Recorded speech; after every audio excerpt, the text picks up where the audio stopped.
Well, hello there. Welcome to the 7th video in the series Old Photos of Scotland. And today we're having a look at Glasgow. Now, to be honest, I found Glasgow just a little bit more difficult as far as this series is concerned. With some of the videos in this series, I try to show an image, an old photograph, and then fade into modern footage to show that some of these old buildings still survive. And it's always interesting to see the little changes that have taken place while the main structure remains. For example, a couple of the videos that I've already put online dealing with Edinburgh and the Royal Mile in Edinburgh, there was just a few occasions where I could use that sort of display method to good effect, because there is no doubt that in Edinburgh there are more old buildings left. Okay, I mean, Edinburgh is not perfect. There has been areas that have been swept away, for example, to make way for the University of Edinburgh. And sometimes as you wander down the Royal Mile, it may feel old, but some of these buildings aren't perhaps as old as they seem. Some have been gutted and rebuilt and rehashed, maybe just frontages, and there's a whole load of stuff going on there. But there is no doubt that in Edinburgh there's just a much greater number of old buildings still standing, some going back to, I'm sure, the 14th, 15th, 16th century. In Glasgow we don't have that. I mean, when you think of some of the old buildings in the city of Glasgow, the church in St Andrew's Square, for example, it's 18th century. At Glasgow Cross, that tall tower of the old Tolbooth, 17th century. The Briggait Market, I think it's 19th century, but the tower in the middle of it goes back to the 17th century. An old church in Greendykes Road, I think it is, 18th century. Candleriggs Market and Ramshorn Church, 19th century. There's not a great deal there that's really old. I think the oldest buildings in the city are the Cathedral and Provand's Lordship, the oldest house in the city, which sits just across from the Cathedral. So I kind of struggled with this one to try and tell a story and make it kind of interesting, while at the same time realising I couldn't do that thing where I fade from an old photo to modern footage and you go, wow, it's still there, but it looks a wee bit different. I mean, as far as Glasgow's concerned, a lot of the city has been swept away during various events in the city's past, whether to build railways, railway lines, and to improve the city. During the Industrial Revolution, Glasgow saw a huge influx of people who were looking for work, whether from the Highlands of Scotland or from Ireland. And the result of that, while all these people would have found work, because there was an awful lot of stuff happening during the Industrial Revolution, the city didn't have the facilities to deal with this large number of people. There wasn't the housing available for them, and the result was a lot of overcrowding and insanitary conditions.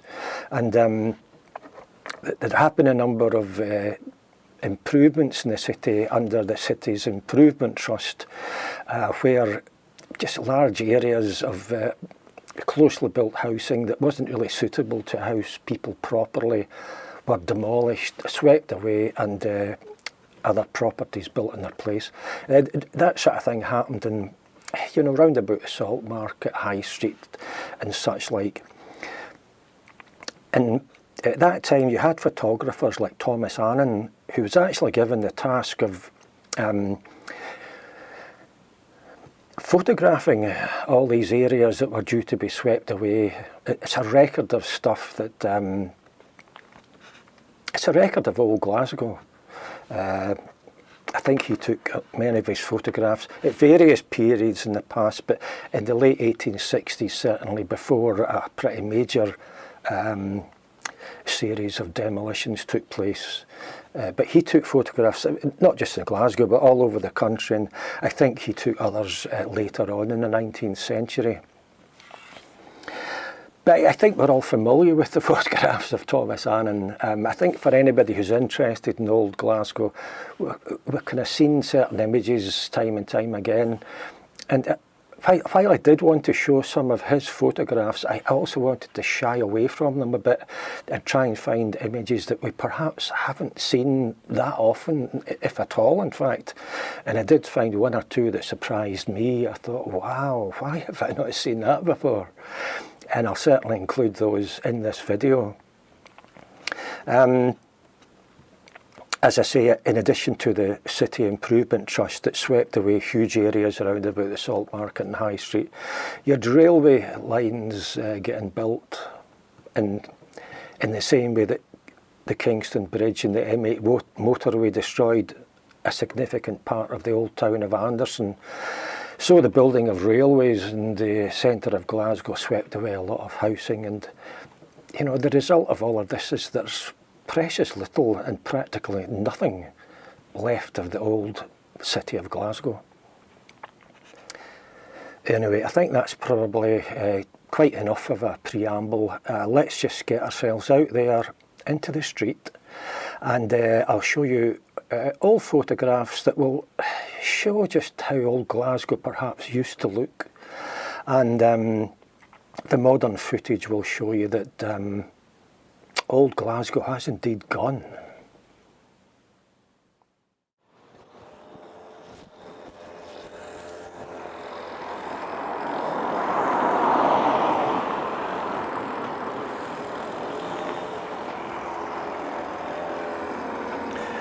Well, before getting the video and the old photos up and running properly, I just wanted to sort of start here. Behind me is Charlotte Street. This is the east end of Glasgow in the Carlton area, not far from the weekend at Barras Market. The house just behind me, lovely old house, probably one of the oldest houses in the city. Doesn't go back as far as Provand's Lordship, the oldest house in the city, but I think this dates to something like the 1780s, and there was once a few of these houses in that street. The one behind me is the only one left. And given that it dates to the 1780s, this wouldn't have been shown on John McArthur's 1778 map. Further down Charlotte Street was another house, similar but grander than the one that remains, and it was lived in by David Dale, that man who was a pretty big player in Scotland's cotton industry. I think that house was, I think Robert Adam had some sort of input perhaps in its design, so it was a pretty important house. David Dale's house was demolished in the 1950s to make way for the expansion of a school. You have to wonder why we allow these sort of things, why we did allow these things. What's more important, teaching kids about the past or showing them the past while it's still there?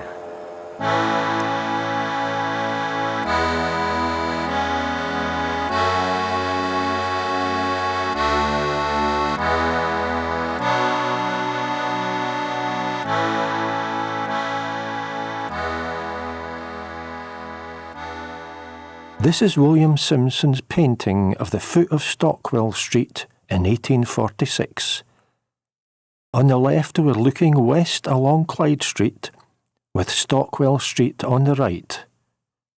The old house on the corner is hemmed in by tenements that look a lot like the city's tenements that we know today.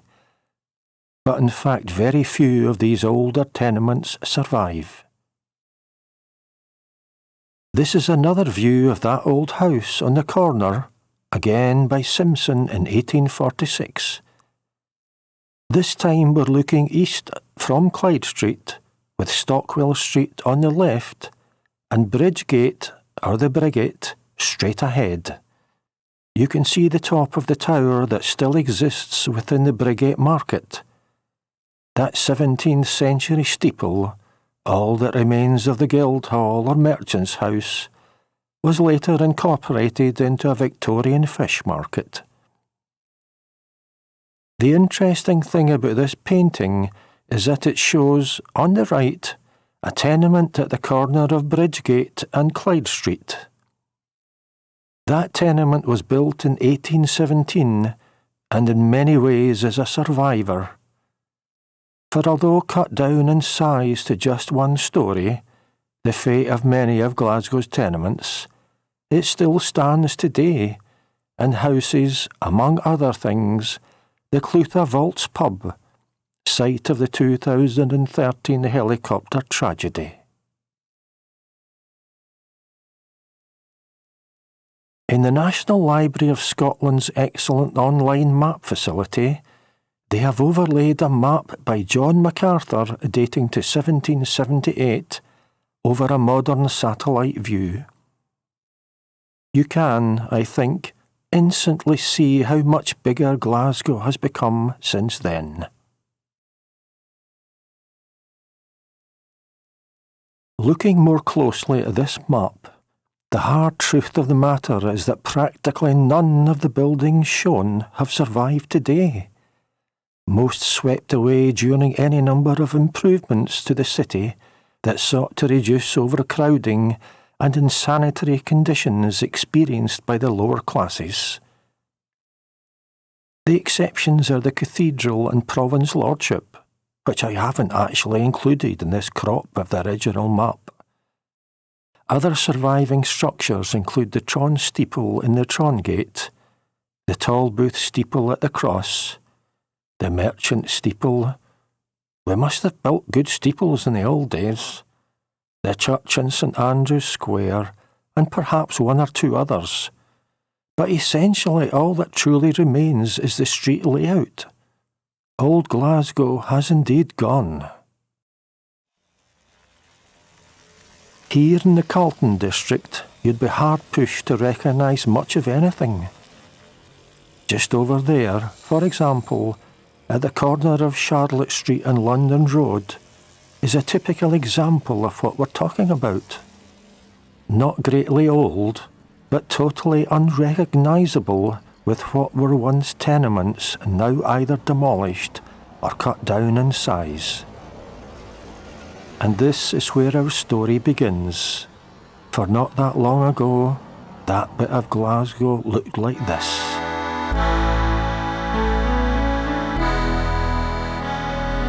As I said earlier, this is not far from the weekend Barras market. The Carlton area has had an outdoor market for over 100 years. This image, for example, shows women selling second-hand clothing from a barrow, or bara, on waste ground near Moncur Street around 1916. This one shows another bara in the same area around the same time, with a whole range of goods on offer. I think I detect a look of envy on the face of the barefoot boy, possibly brought on by the appearance of the other small boy who is wearing a jacket and shoes. That waste ground was later bought by a Maggie McIver and became a recognised market area, first in the open, then in 1926 undercover in the buildings that we can still see today. This is the Barras in 1926, and a crowd of men in bonnets are all clearly enthralled by whatever it is that is being sold. Compared to modern footage of the same scene, once again you can see that the tenements that once stood in Kent Street have been cut down in size. Why, I often wonder, are so many of Glasgow's tenements reduced to just ground level? Answers on a postcard. There was a sizable trade in second-hand clothing in the Briggait area of the city from the beginning of the 19th century. Most of these traders were Irish, which gave rise to the name Paddy's Market, and there was even a stone-built clothes market erected in Greendyke Street in 1875. Glasgow seemed to have a market for everything back then. Even cheese had its very own market in Wall Street. This is the Greendyke Street Clothes Market around 1910. It was demolished in 1922, and Paddy's Market ended its days in 2009 in Shipbank Lane, where at times traders would display their old clothes on the pavement in the Briggait. In this town plan dating to 1857, you can see that when Paddy's Market moved to Shipbank Lane for the last time before closing, it had actually returned to where it all began. You can see the city clothes market and the old and new clothes market were once not that far away.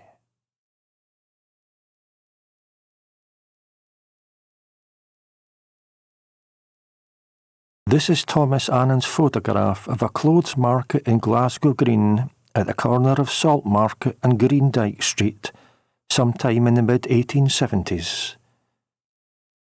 It's an interesting photo for any number of reasons. One, it shows the wooden buildings of the clothes market, but it also shows the newer stone-built clothes market further along Greendyke Street, as previously shown. You can also see the steeple of the church in St Andrew's Square, as well as the 18th century church, St Andrew's on the Green, at the corner of Greendyke Street and Turnbull Street, or Low Green Street as it was then called. Barrows or barras of things for sale were not restricted to the barras market area. Traders could hire a barrow and wheel it to another location. This is a book barra, selling books in Greendyke Street around 1916, and not far from that same old church, St Andrew's on the Green, which is clearly in shot.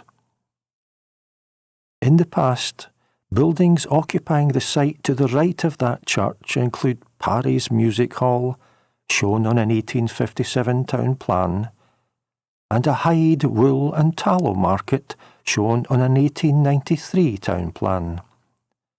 As well as that old church, the building on the right still survives.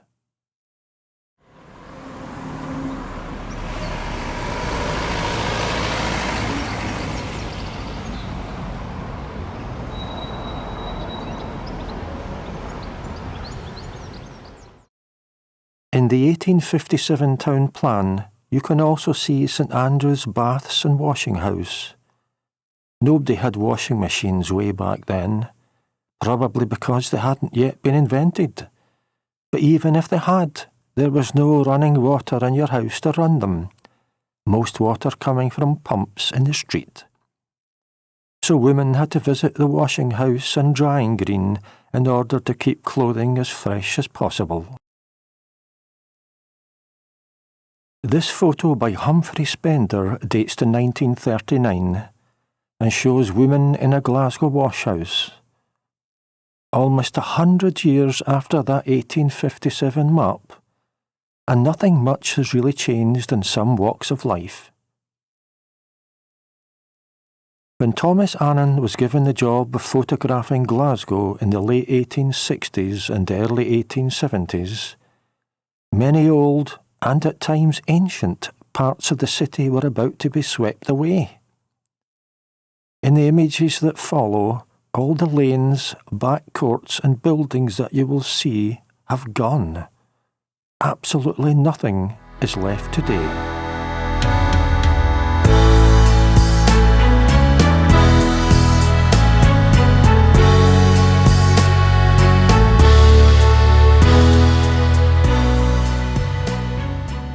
In many ways, Glasgow had to demolish itself. The Industrial Revolution saw a huge influx of people from the Highlands and from Ireland, all keen to find work. But unfortunately, the city simply did not have the room to house them. The result was overcrowding and all the resultant insanitary conditions and disease. Something had to be done. Acts were passed in 1866 and 1897, and the major improvements that followed saw huge areas of old Glasgow demolished and rebuilt. It's hardly surprising that the Glasgow we know today is totally unrecognisable from some of these old photos. In many ways, Glasgow was nothing but a victim of its own success as an industrial powerhouse for the empire.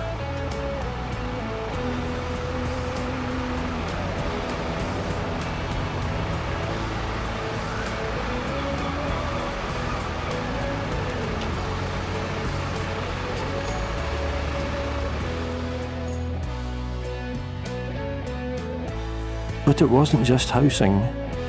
The arrival of the railways cut huge swathes through the city, razing much of it to the ground. This map dates to 1856, before the railways and before the city's improvements. Most of the buildings on MacArthur's 1778 map would still be standing at this date. This map, on the other hand, dates to 1892, after the coming of the railways, and you can instantly see the huge impact this had on the face of Glasgow, with the old college and much of the High Street and other areas now gone. Annan wasn't the only photographer around in the old days. This early photo was taken by Duncan Brown in 1855, about a decade before Thomas Annan carried out his photographic survey. It apparently shows the corner of Maxwell Street and Dunlop Street, although I'm having some difficulty precisely placing it, as on an 1856 map these two streets do not appear to meet. It is nevertheless an interesting photo of old Glasgow. Another one by Duncan Brown. Again, it's an early photo dating to around 1858, before all the improvements and demolition took place, and shows Ingram Street. You can see Ramshorn Church on the left, which still exists, and another surviving building on the right, once a warehouse that was built just a few years before the photo was taken.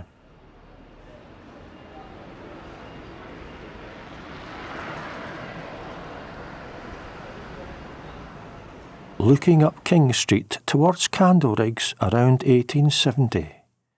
You can see the Ramshorn Church steeple way in the distance, and it's the only recognisable building remaining. All other buildings shown have gone. This photo, dating to around the late 19th century, looks up the High Street from Duke Street and shows the street before city improvements demolished everything in view, with the exception of a hazy John Knox statue way in the distance in the necropolis. In the top left you can see the three balls of a pawnbroker's shop. Pawnbrokers were never far away in these areas of the city that had degenerated into slums. Another view by Thomas Annan dating to around 1870 or thereabouts, a little further up the High Street. Again, this was all swept away. You can see Burrell Lane on the right, the course of which still exists.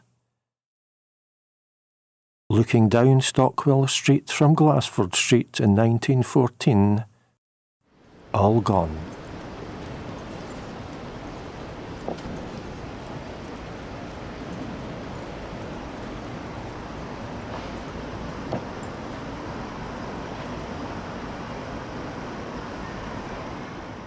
looking west along Bell Street from the High Street around 1870, all gone.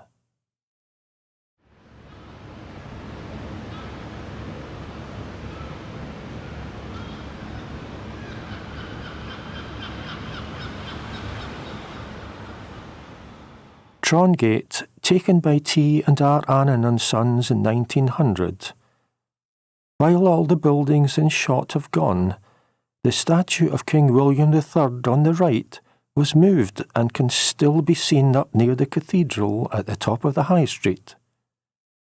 This is an interesting photo. On the right you can see a decorated cast iron urinal, and I'm sure all the men in shot were grateful for its existence.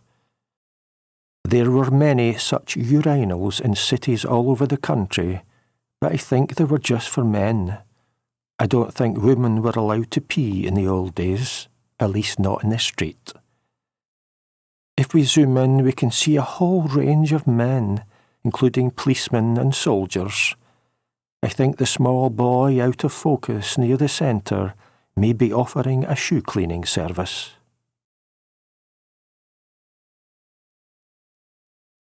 Well, this is an exception. A building that has actually survived. We're looking at Customs House in Clyde Street, beside the River Clyde, around 1895. The building dates to around 1840, and although now hemmed in by tall modern structures, is thankfully still with us.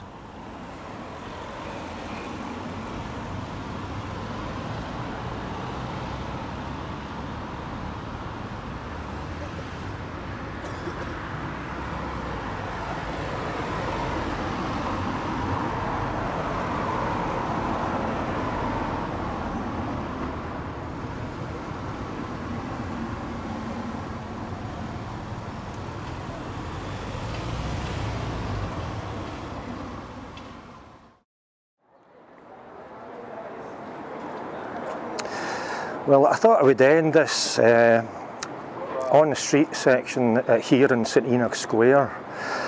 It's not the oldest part of the city, the older part's heading towards the cross, but I think it does demonstrate the huge changes that have taken place in the city.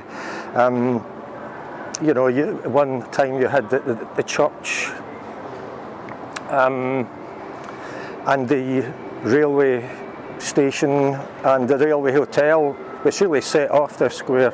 And really the only thing that's left now is the red sandstone building that today houses Cafe Nero and used to be the subway's ticket office. Absolutely massive change. And as I'll show you just in a moment, and if you look at early maps or town plans of this particular square, you can see all that was in the square at one time was that church before the station was built and before the railway had such a huge impact in the city. But what you can also see in that square, just at the top of the square at the Argyll Street end, is two urinals that are clearly mapped on the map. And you know, back in those days we thought urinals were important.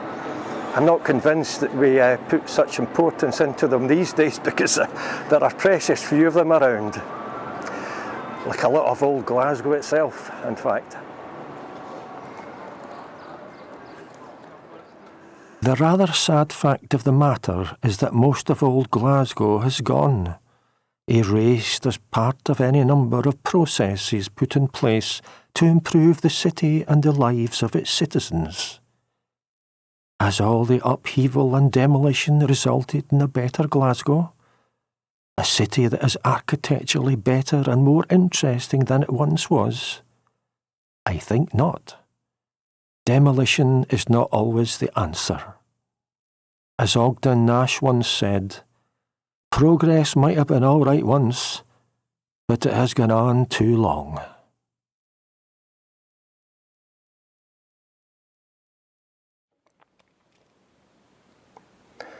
Well, that was the 7th video in the series Old Photos of Scotland. I hope you enjoyed the footage and it hasn't depressed you too much.